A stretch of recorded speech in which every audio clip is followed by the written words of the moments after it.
know what world you live in. My stepdaughter, Shannon, is arrogant, self-centered, spoiled rotten. I find myself hating her. My stepmom, Hillary, wants to come off as the perfect person, that she does nothing wrong and prove that I'm a horrible, awful person. I don't think I'd shed a tear for Shannon if she died tomorrow. She's made my life hell. Attention is Shannon's drug of choice. She's very self-centered. She would play with friends, and if she didn't win, she'd come in the house and just throw a tantrum and be in tears. A psychologist diagnosed Shannon with narcissistic personality disorder. My stepmom put that in the person's head. There's nothing wrong with me. You're perfect. I'm just narcissistic. At first, I thought it was because I was the stepmother. Then I realized that she treated everybody this way. Hillary likes to stir the pot to prove to my dad that I'm the problem and she isn't. Shannon's called me a bitch, and she's told me that she doesn't have to listen to me. I don't respect you. I don't want to talk to you. I lost my mother 6 years ago to cancer. When Hillary moved in, she took the pictures of my mom off the wall. I tried talking to her, and her attitude was, it's more my house now than your mom's, and I felt that she didn't care.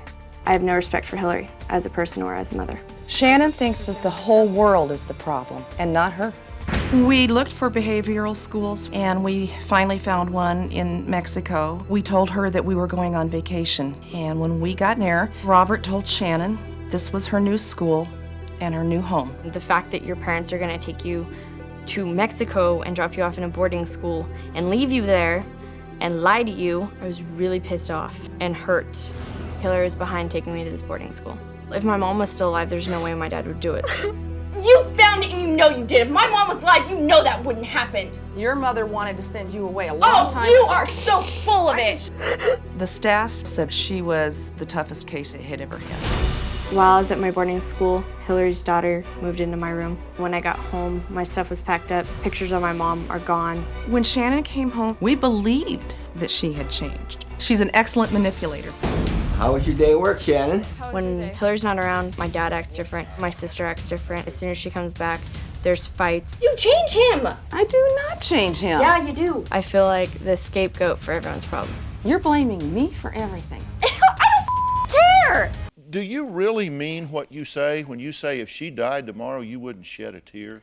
That just seems shocking to me. We had to disassociate emotionally from her. We couldn't take it anymore. We had to just turn off our emotions, period. Okay, but you're saying our.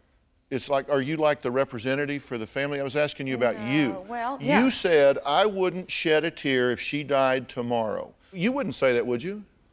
I've felt that way many times. I haven't said it, but I have felt that way. Are you telling me if your daughter died tomorrow, you wouldn't shed a tear? There's two different Shannons living in the same body. Is that a yes or a no? I would shed a tear for the good Shannon. I'm not sure I would have the same feeling for the bad Shannon. I would love to see the bad Shannon die, to be perfectly honest. Now, not physically die, that aspect of her die. And we have seen how good she can be when she was lobbying to be removed from the school in Mexico. I mean, she was superb in her behavior. But that was all a con job, right? I was brainwashed. I was there for 16 months. They tell you practically what to say to your parents, how to act. And you wanted to con them, right? Well, I wanted to come home. I mean, I was in Mexico, in walls all the time. It's scary. You say they were brainwashing. The school has since been shut down, right? Yes, it has. The theory was that it was a school that went outside the United States border so they could escape regulation.